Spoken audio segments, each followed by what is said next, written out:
buenos días, amigos televidentes. Bienvenidos sean todos ustedes a nuestro programa Puntos de Vista del día de hoy.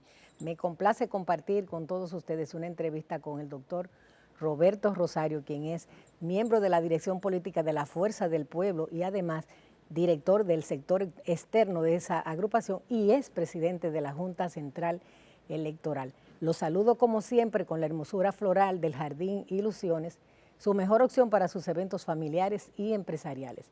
Vamos a comerciales, retornamos con todos ustedes.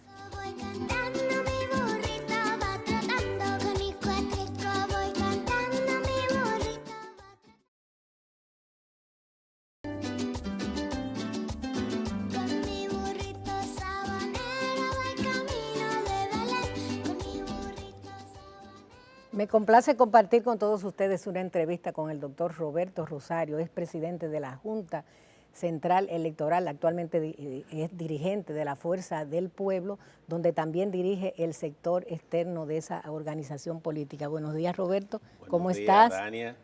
Qué bueno venir a este programa de nuevo, sobre todo porque, y espero que no me lleven la cuenta. Así es. Los amigos que nos conocen saben que este programa fue uno de los primeros programas que yo vine a la televisión. Ay, ay. Estamos hablando de los 90. Y el primer programa de panel de Color Visión y hecho por una mujer en temas políticos también. Venía con mucha frecuencia, tú siempre me invitabas. Te agradezco siempre la amabilidad que no y el solo trato yo, que ha doña tenido. Pía Rodríguez, la pionera del canal. Así es que para mí hoy es un inmenso placer compartir contigo este espacio y llegar a tus amables televidentes. Bien, pues vamos a comenzar con un tema que me parece obligado, la visión de país que tiene actualmente Roberto Rosario. ¿Cómo estamos en materia económica? ¿Cómo ve que marcha el país? Mira, yo creo que la República Dominicana, para los que somos un poco más adultos, ha venido atravesando por una serie de etapas que han ido marcando su presencia como país, como Estado-nación. La República Dominicana, en todo ese periodo que fue, por ejemplo, la intervención americana, tuvo la oportunidad de empezar su desarrollo vial con los americanos, construyeron una o dos grandes autopistas. Posteriormente, Trujillo empezó a desarrollar el Estado creando varias industrias, aunque eran de él, pero industrias que al final quedaron en manos del Estado. Y además de eso también contribuyó a crear parte de la institucionalidad que había, propio de una dictadura, y además el desarrollo económico del país. Después vino Balaguer. Después de Balaguer, digamos que el país duró un largo periodo donde el centro de desarrollo del país era lograr el imperio de las libertades públicas y el ejercicio de los derechos civiles, que fue básicamente el mérito o el legado de los gobiernos del PRD, en ese periodo que tocó Antonio Guzmán, Salvador Jorge Blanco y yo diría, aunque menos, Hipólito. Y después entonces vinieron los 20 años de gobierno del PLD, 12 de Leonel Fernández, 8 de Danilo Medina. La característica fundamental de este gobierno fue lograr la consolidación de un Estado de Derecho. Y ese Estado de Derecho se expresó en un crecimiento sostenido de la economía, en una disminución sustancial de los niveles de desigualdad y de marginalidad y la institucionalización de una serie de programas sociales dirigidos a los sectores más vulnerables. Específicamente cuando se trata, por ejemplo, de ayudas sociales, se crearon los programas Bono Gas, Bono Luz, Desayuno Escolar, Solidaridad, un conjunto de programas dirigidos a aquella gente que no tienen básicamente ni siquiera con qué comer.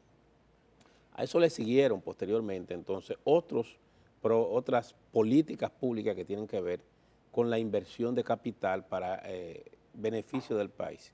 Se desarrollaron una serie de autopistas para el desarrollo del turismo, se produjeron grandes inversiones en la parte que tiene que ver con la infraestructura, por ejemplo, los puentes, los elevados, los túneles, el metro. Es decir, hubo desde el Estado una inversión importante para lograr que la República Dominicana se colocara en el sitial que está el día de hoy. El que ve la República Dominicana busca una fotografía de la República Dominicana del año 1990, todavía en el 2000, y la compara con la República Dominicana de hoy, se dará cuenta que es totalmente distinto.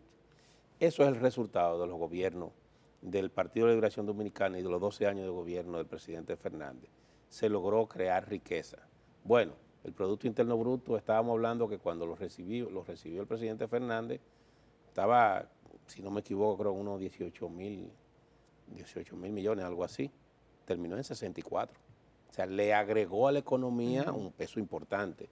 Porque un gobierno es bueno no cuando crece el gobierno, es cuando crecen el gobierno y todos los sectores que conforman esa sociedad, el sector privado, cuando crece la clase media, cuando se expande el desarrollo social y económico de todos los sectores que de alguna manera interactúan en ella. Entonces, eso es el resultado. Ahora tenemos un gobierno que es el gobierno del Partido Revolucionario Moderno, y este gobierno, en cada una de las ejecutorias que ha dado, ha venido involucionando todo lo que se logró. Es como si se propusieran hacer todo mal para que las cosas empeoren y no para que mejoren. Mira, yo estuve viendo, por ejemplo, el presupuesto que está previsto para el año 2023. El presupuesto que está previsto para el año 2023 es de 1.400.000, casi 1.450.000 millones de pesos. De ese billón, 1.092.000 se va a dedicar a gastos corrientes. Solo 155.000 millones van a ser dedicados a inversión de capital. Es decir, estamos hablando que apenas el 2 o el 3% del presupuesto global va a ser dedicado a inversión de capital. Eso te está diciendo a ti que ahí hay un problema de fondo. Pero ese mismo presupuesto está previendo que en el año 2023, para disminuir el déficit que trae acompañado ese presupuesto, se van a hacer préstamos por un valor de 363.000 millones de pesos, más adicional a lo que se han hecho. Es decir, que se van a hacer de cara para soportar el presupuesto del año 2023. ¿Qué quiere decir eso? Que evidentemente esta gente no son capaces de articular una política económica que garantice la estabilidad y el desarrollo de la nación. Por esa razón, nosotros tenemos serias preocupaciones sobre el porvenir de la República, por lo menos en este año y pico que les resta al gobierno del PRM, porque esta gente no sabe articular esas políticas de manera tal que haya un desarrollo sostenido. ¿Qué es lo que ha venido ocurriendo? Aquí se está anunciando que tanto en Europa como en Europa ahora mismo la inflación está en 2 dígitos, está sobre 10.7, si no me equivoco. La presidenta del FMI, el presidente del Banco Mundial han anunciado que a partir del año que viene va a haber una recesión mundial y que la inflación podría disminuir 1 o 2 puntos, pero que se va a mantener la inflación. Y además de eso, estas políticas que han asumido los bancos centrales de restricción del gasto y de aumento de la tasa de interés va a generar que la gente no tenga dinero. No van a tener dinero en Europa, no van a tener dinero en Estados Unidos, ni van a tener dinero aquí. Y si no tienen dinero, ¿qué es lo que va a ocurrir? Bueno, que sencillamente van a disminuir las remesas, van a disminuir los turistas y además de eso va a disminuir la compra de los productos que se dan en nuestra zona franca. Por tanto, lo que se vislumbra para la economía no es positivo. Nadie, ningún político quiere que al pueblo le vaya mal, claro, no importa quién gobierne. Pero depende si le va mal o si le va bien de las políticas que se apliquen desde el Estado para mitigar los efectos de las crisis internacionales o nacionales que tengamos. Por esa razón, en relación a tu pregunta, puedo adelantarte que veo que este gobierno no contribuye a crear un clima que dé confianza y que garantice que se puedan ejercer los derechos civiles y políticos de todos los ciudadanos. Yo, en términos económicos, te diría que me sentiría preocupado. ¿Te sentiría preocupado por qué? Porque creo que el gobierno no está haciendo las cosas que debe hacer. Ya. El gobierno, por ejemplo, ha estado dándole golpes muy duros a todo lo que es el sector productivo. El gobierno de manera unilateral, por ejemplo, tomó una medida de establecer un impuesto de tasa cero a todas las importaciones de cualquier país. Ya. Cuando eso no procede, si usted quiere favorecer la importación de productos de un país determinado, usted pudo, por ejemplo, haber establecido un tratado de libre comercio entre todos los países. Pero aquí ocurre que, por ejemplo, los chinos pueden traer el arroz, los guatemaltecos pueden traer, como lo están trayendo, importado el plátano. Es decir, Se Así están es. trayendo productos que compiten con nuestros productores y que llevan a esos productores a la quiebra. Bien, vamos a hacer una pausa y continuamos con nuestro invitado del día de hoy. No se vayan.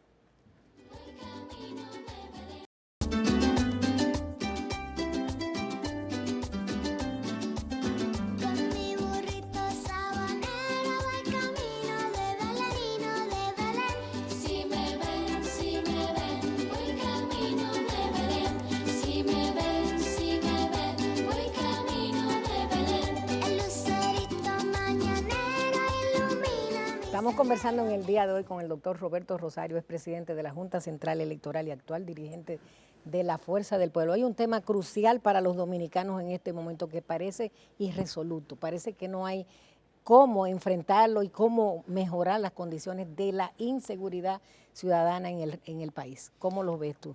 Mira, lo que nosotros hemos visto es que definitivamente el gobierno no tiene idea de lo que está ocurriendo en la República Dominicana con el tema de la seguridad. Los filósofos antiguos siempre decían que la superación de un problema pasa porque tú tengas conocimiento y comprensión de eso. Cuando tú comprendes el fenómeno, tú tienes ya un 50% de la solución, porque ya tú sabes específicamente lo que está ocurriendo. Esta gente no tiene idea de lo que tiene. Esta gente llegaron sin una visión clara de cómo manejar el Estado. Primero, establecieron un plan de seguridad que fue el plan Giuliani. Al final el plan Giuliani nadie sabe dónde está como una chichigua en banda. Después vinieron con un plan de seguridad con un ciudadano español que no ha dado pie con bola.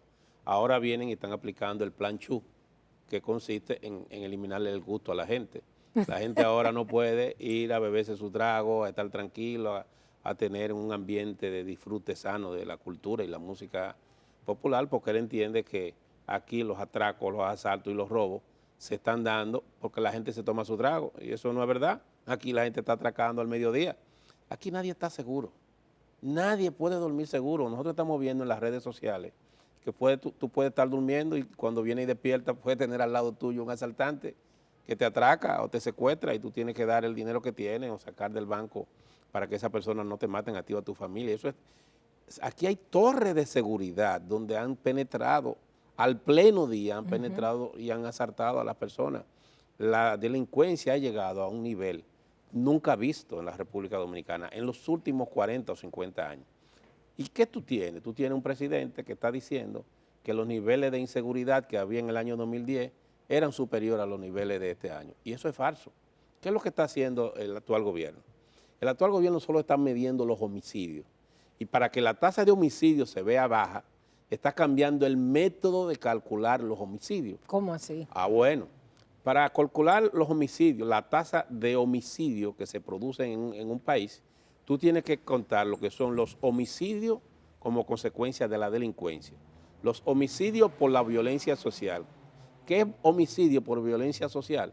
Los feminicidios, los que son el producto de una riña familiar, cosas de ese tipo, o entre amigos. Tiene que agregar los homicidios que se producen como consecuencia de la acción legal de la policía en la confrontación de la delincuencia. Ellos solamente están dando las estadísticas de los homicidios que produce la delincuencia y están dejando fuera de los homicidios los feminicidios. Por ejemplo, un señor que acaban de matar porque era parte de una banda que estaba atracando, pero que fue muerto por la policía, no está incluido en esas estadísticas. Y por tanto ellos tienen un subregistro de homicidios. Y por eso ponen al presidente a decir que ahora hay menos homicidios que nunca, cuando es totalmente falso. Dicen, por ejemplo, que no se ha incrementado lo que tiene que ver con los índices de criminalidad. Totalmente falso. Lo que pasa es que cuando tú vas a calcular el método para calcular los índices de criminalidad, tú tienes que calcular la tasa de homicidio, tienes que calcular la tasa de robo, tienes que calcular la tasa de secuestro, de atraco, tienes que calcular todas las infracciones que tengan como consecuencia una sanción penal. Y eso te da una tasa de criminalidad que te dice a ti cuál es el comportamiento de la sociedad dominicana. Por eso, lamentablemente, estos funcionarios le están dando información y ponen al presidente de la República a hablar mentiras. Que yo sé que no es que él quiere decirlo, sino que al estar mal asesorado, da información que no se corresponde. Yo lamento lo que está ocurriendo. Como yo dije, nadie está seguro ni en su propia casa. Óyeme, Antes los ciudadanos, tú lo sabes, porque yo, por ejemplo, antes iba con Ramón, donde su papá, y nos poníamos a jugar al frente de la casa a jugar dominó. ¿Tú lo sabes? Sí. Eso no se puede ahora, pues tú estás jugando dominó y cuando viene ahí llegan dos motoristas y atracan a todo el que está ahí. Y hasta Así pueden es. matar a una de las personas que está presente. Tú no puedes hacer una fiesta, pero cuando viene a ver en medio de la fiesta se aparece un grupo de atracadores y atraca a todo el mundo. Nadie se encuentra no hay un estado de tranquilidad, de sosiego de los dominicanos, y eso es grave porque están cambiando nuestra costumbre, nuestra cultura, nuestro ser social. Lo que más destaca al dominicano, precisamente, es esa amabilidad, esa cordialidad que le caracteriza. Ya nadie quiere abrir su puerta, todas las casas se están convirtiendo en fortaleza. Ahora todo el mundo está poniendo hierro, ahora todo el mundo está guarniciéndose porque vive aterrorizado. Antes tú te bebías una cerveza y abrías la puerta, ya tú no abres la puerta. Nos están encerrando y lamentablemente este gobierno ha dejado al ciudadano a su suerte, lo ha abandonado y no ha tomado ninguna medida que garantice eficiencia y efectividad en el control de la delincuencia. Los delincuentes le ganaron la partida al gobierno, lamentablemente, para perjuicio del pueblo dominicano. Vamos a hablar un poco de la fuerza del pueblo y del sector externo que usted dirige, vamos a ver. Bueno, mira, nosotros estamos sorprendidos con el desarrollo que ha venido teniendo el sector externo de la Fuerza del Pueblo que coordinamos. Ya nosotros hemos venido haciendo importantes actividades que han redundado en beneficio de la candidatura del presidente Fernández. Tenemos estructurado casi en todo el país lo que son los equipos de coordinación provincial. Ya hemos hecho actividades públicas de presentación y lanzamiento del sector en Santiago de los Caballeros, hemos hecho varias, en Puerto Plata, en Barahona, y en los próximos días vamos a tener, y aquí en la ciudad capital, y en los próximos días tendremos actividades en La Vega, en Barahona y en San Francisco de Macorís. El sector va muy bien. Y el presidente Fernández también, porque aunque somos un partido joven que de alguna manera ha venido fraguándose, ha venido creciendo en el fragor de la lucha, pero tenemos un candidato experimentado. La gente ahora mismo, en medio de esta situación, no quiere inventar, la gente quiere ir a lo seguro. Fíjate que en Brasil la gente va a Lula, que fue 2 veces presidente. Fíjate que en Estados Unidos la gente va a Biden, que es un tipo que fue vicepresidente con Obama y que por dos periodos y que se supone tiene un nivel de conocimiento. Casi siempre en cada una de las decisiones que se ha tomado se está yendo a la experiencia. Entonces Leonel Fernández tiene esa ventaja. Las encuestas que nosotros hemos recibido y que una serie de empresarios también nos han remitido, nos dice que el presidente está cómodamente valorado y hay una intención de voto de un 38%, 2 puntos incluso porcentuales por encima del presidente Abinader.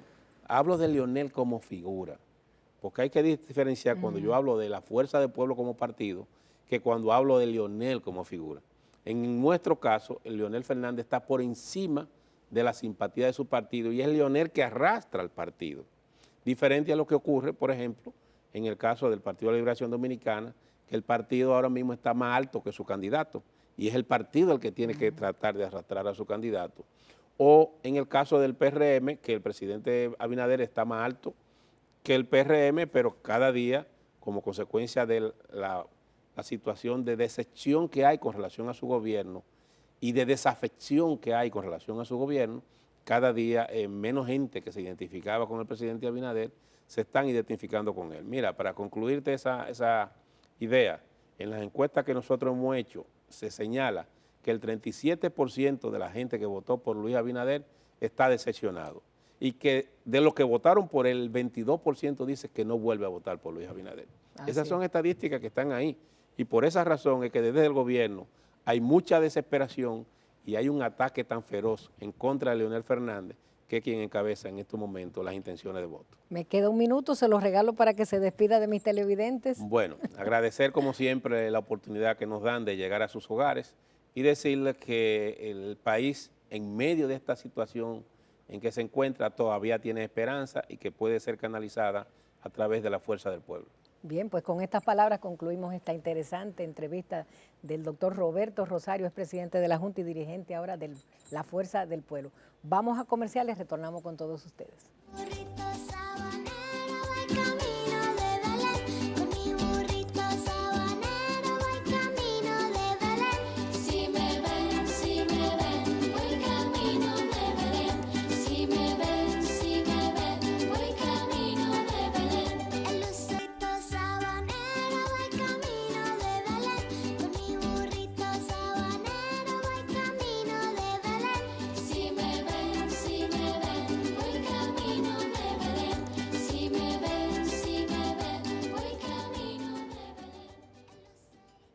Amigos televidentes, muy buenos días y gracias por acompañarnos en otra propuesta de Palpitar Económico de Puntos de Vista. Hoy nos acompaña el ingeniero Eliseo Christopher, quien es presidente de la Confederación de las Pequeñas Empresas de la Construcción, Copimecon. Buenos días, ingeniero. Muy buenos días, don Héctor, muy buenos días. ¿Cómo se siente? Muy bien, a Dios las gracias. Y a usted también se le ve bastante bien.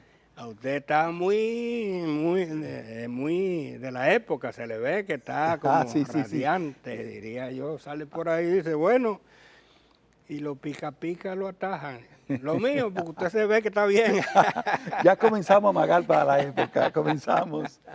Ingeniero, esta semana que concluye, yo vi que ustedes emitieron un documento, una declaración un poquito, diría yo, fuera de los lineamientos que ustedes generalmente se expresan, se manifiestan públicamente. Y fue un documento expresando, claro, creo que valedera, pero bueno, un apoyo a la medida del Poder Ejecutivo para el tema de las invasiones de propiedades y terrenos, tanto privados como públicos.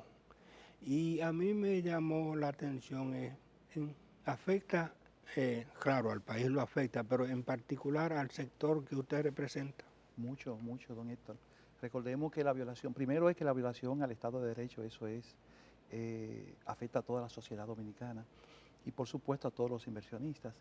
Nosotros como pequeños empresarios, recordemos que para nosotros poder echar hacia adelante nuestro proyecto es en terreno. Entonces, y tenemos situaciones, de hecho, muchas pequeñas empresas, donde ya tenemos los terrenos preparados y demás, y comienzan las invasiones. Y a veces no nos invaden a nosotros, pero invaden al lado. Y al invadir al lado, entonces dejan el proyecto mal parado. Nos afecta bastante. Para que tenga una idea, en los últimos años, ahí en Ciudad Alto de la Riviera, para mencionar un tema específico, nosotros hemos estado luchando de manera permanente con las invasiones de tierra, a modo tal que en la época de la pandemia del COVID-19, que el país estaba cerrado, nosotros hicimos algo que yo nunca había hecho en mi vida y nunca pensé que iba a hacer. Agarrar a un ayudante mío una escopeta y una pistola para sacar de nuestro proyecto a los invasores. O sea, aprovechando de que estaban solo de que la ciudad estaba vacía, se metieron cientos de personas, invadieron todo el área y cuando me entero estaban metiéndose ya a la parte de nosotros. Y dígame usted, don Héctor, pena decir, por ejemplo, cuando hablo de coger una pistola, una escopeta, eso en la mano mía, o sea, una pistola, una escopeta, a salir porque no tengo de otras situaciones como que una difícil. Nosotros estamos acostumbrados a bregar con los permisos y a luchar con el Estado y a pelearnos hasta con los presidentes de la República, con los ministros, en estos medios, por supuesto, a nivel mediático y a nivel de propuestas y demás. Estamos en disposición de estar de manera permanente con un intercambio de situaciones, con el sistema financiero. Sabemos luchar con cientos de obreros, que lo hacemos todos los días, cumplirle y tratar de que las cosas se hagan bien. Tenemos situaciones que las luchamos y también pues lo hacemos y lo logramos con los inversionistas y con los adquirientes de vivienda, pero con invasores de terreno. Eso no es un terreno, eso no es un espacio que nosotros sabemos trabajarlo y esperamos no aprender a hacerlo. Entonces, cuando usted se enfrenta a eso, se está enfrentando a grupos organizados.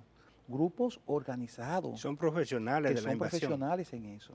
Entonces, esos grupos organizados tienen situaciones en común: delincuencia, criminalidad, desorden, se violan todas las normas sanitarias, se violan todas las normas del pudor de las niñas que crezcan de manera, normal.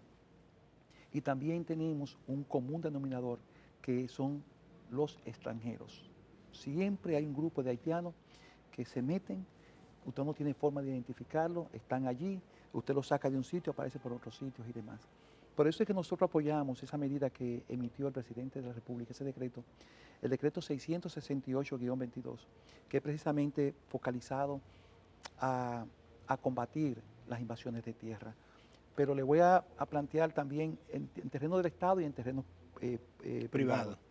Pero también le voy a hacer un señalamiento que nosotros hemos venido por años diciéndolo, por años, casi una década hablando del mismo tema. Las ciudades en la República Dominicana están creciendo de manera desordenada y es producto de las invasiones de terreno. Es producto de esos grupos de delincuentes que ahí fluyen, son miles de millones de pesos y hay negociaciones sumamente amplias en ese tenor. Usted sale, por ejemplo, de Asua y lo que usted ve en las afueras de Asua, a la entrada y a la salida de Asua, son invasiones de terreno. La ciudad creciendo. Usted sale de Santo Domingo hacia el norte, hacia el sur, hacia el este, y lo que ve son ciudades que están creciendo de manera desordenada propia de las invasiones de tierra. Nos llama mucho la atención también que vemos, por ejemplo, esa preciosa avenida, la carretera turística, la que va a Samaná, que es una avenida preciosa, que está presta a presentar, como en otros países, proyectos y presentar un país organizado, pero ya se está invadiendo en esos sitios. Y se arrabaliza. Se arrabaliza totalmente, entonces ahí pierde todo el mundo. Primero, cuando tenemos inversionistas que ven ese tipo de situaciones, ya no se interesan porque no vienen lo que vienen es a hacer dinero y a hacer vida. No bregar con problemas. No bregar con problemas. Nosotros mismos, cuando vemos algún problema de esa índole, por ejemplo, hay un terreno que puede costar a, no sé, X, a 100 pesos el metro, a 10 mil pesos el metro. Pero si tiene un pequeñito problema, ya automáticamente nosotros no estamos, no salimos, no vamos. O sea, no vamos. Y a nosotros nos llegan a diario muchas denuncias de invasiones, nos llegan a diario muchas situaciones de proyectos que nosotros teníamos alguna vez planificado para construir y que ya están invadidos. Y nosotros no sabemos jugar con esos grupos. De verdad no sabemos. En algún momento en la pandemia tuvimos nosotros que yo digo, bueno, ¿cómo es esto?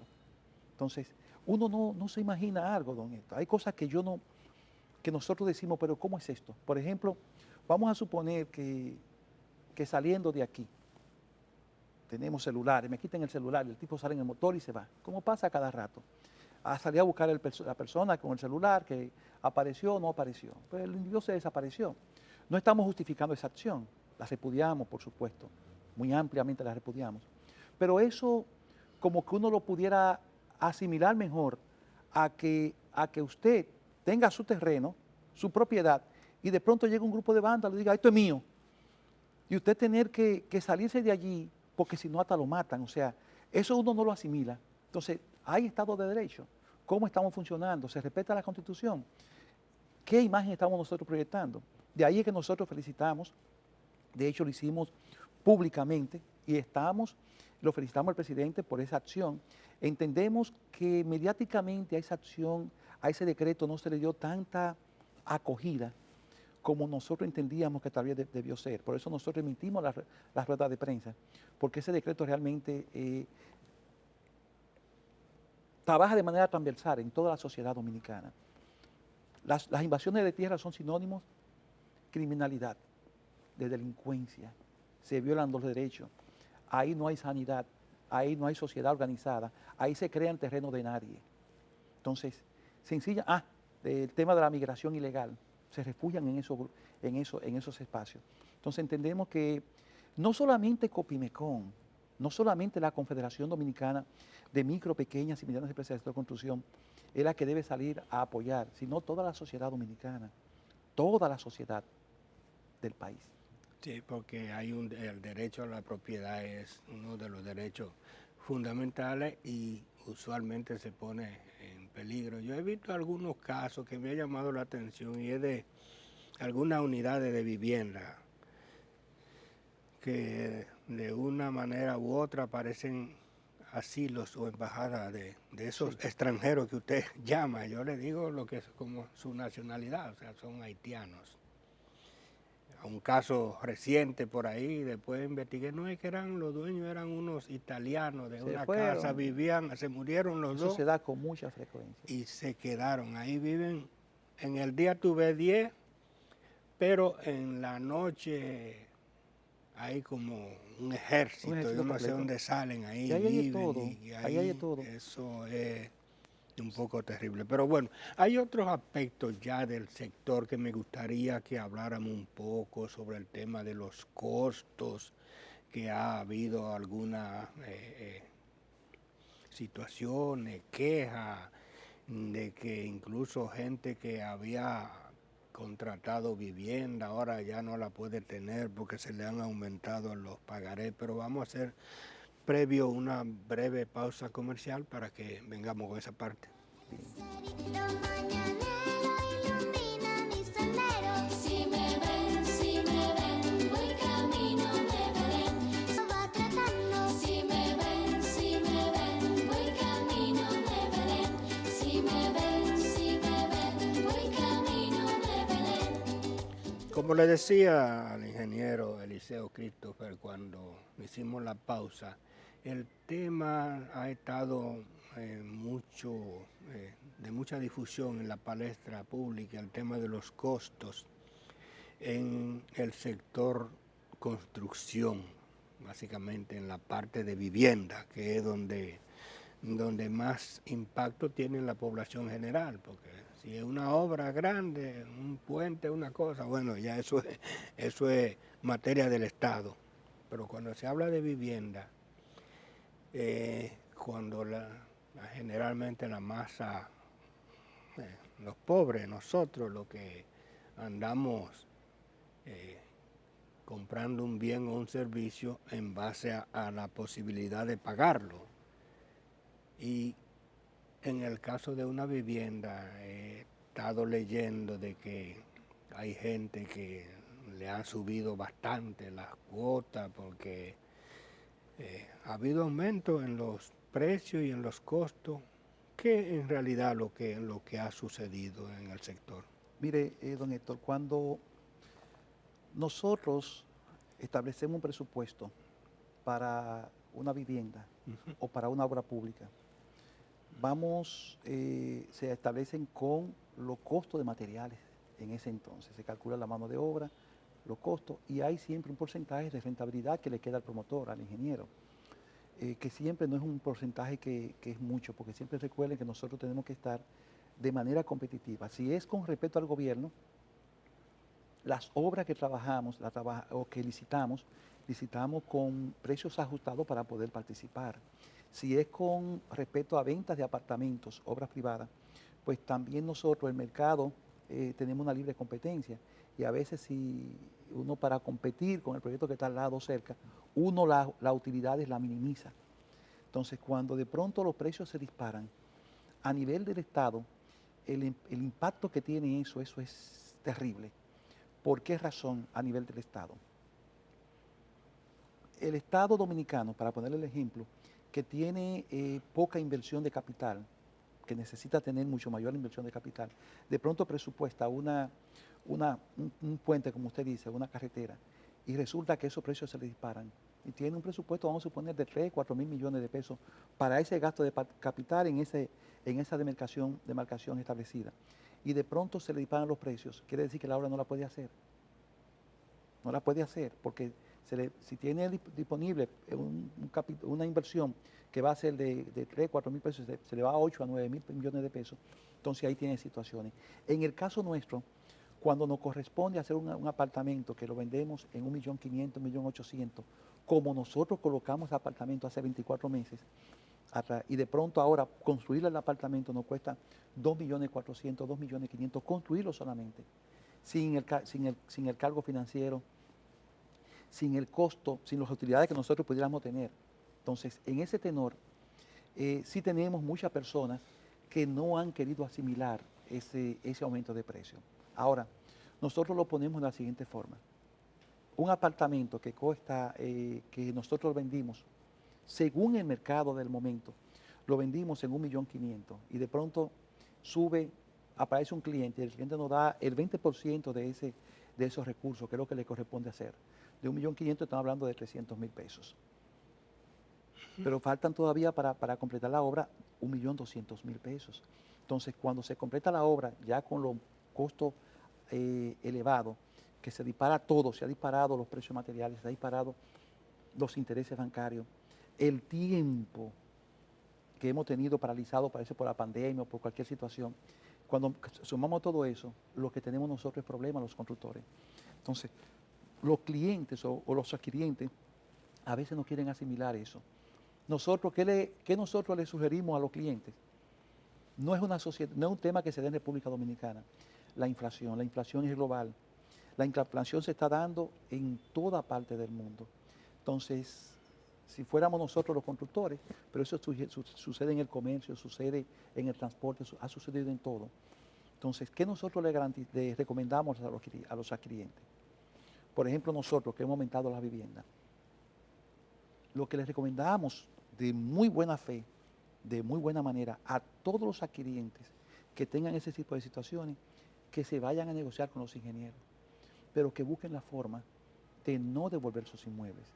Para que tengan una idea, nosotros los proyectos nuestros lo hemos aumentado entre un 15 y un 11%. Pero el cliente que no me acepta, o el adquiriente que no me acepta ese aumento, nosotros automáticamente estamos en disposición de devolver su dinero. Ahora, el cliente que se devuelve su dinero y que ya se sale del proyecto porque no acepta el aumento, nosotros automáticamente ese inmueble lo vendemos un 60, un 70, un 80% más caro. O sea, a nosotros nos conviene que nos devuelvan los inmuebles, pero no es lo que uno quiere que suceda. Nosotros les recomendamos a todos esos miles de adquirientes que han tenido situaciones con los ingenieros y con los constructores que se pongan un poco en la balanza de cómo estamos, de qué ha puesto en una construcción de un apartamento el adquiriente y que ha invertido el constructor, y que ponga todo en contexto y se va a dar cuenta las grandes situaciones que nosotros hemos tenido.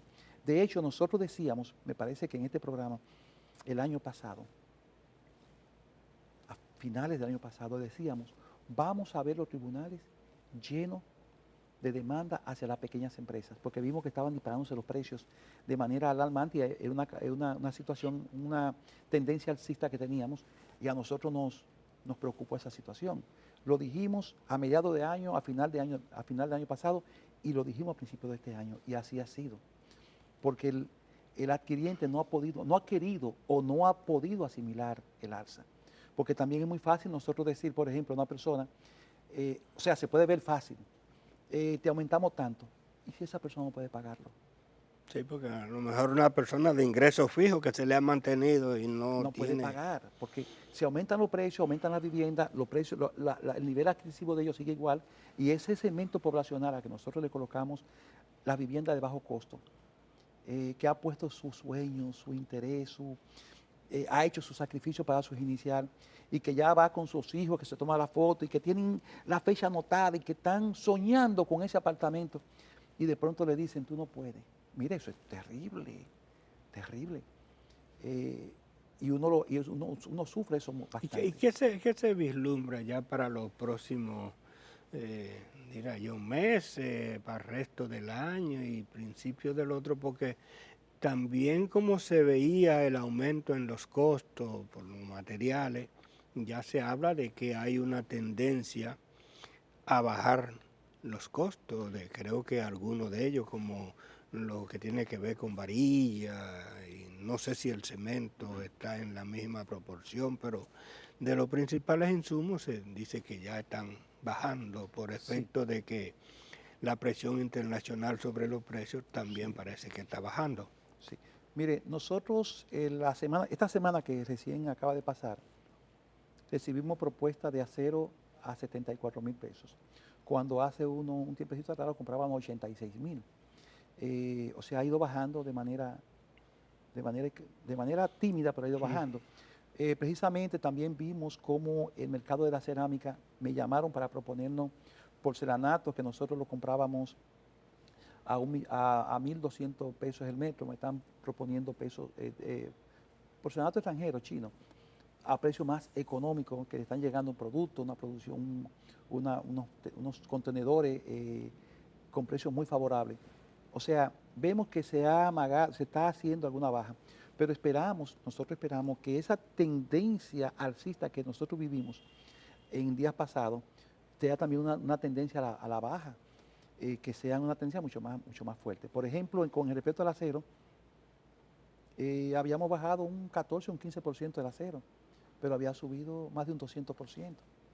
Entonces, esa rebaja no ha sido tan puntual como nosotros lo habíamos, como subió realmente.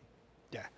Bueno, ingeniero, gracias por venir aquí. Generalmente nosotros a finales de año, a principio o mediados y a final de cada año para que hagamos un balance. Y como siempre usted ha estado puntualmente por acá, así que yo lo que aspiro es que esa situación de las invasiones cese y que el sector pueda tener un respiro. Sí, gracias, don Héctor. Y a ustedes, amigos televidentes, como siempre, la cita para el próximo domingo en otros puntos de vista. Hasta entonces. Con mi cuatrico voy cantando.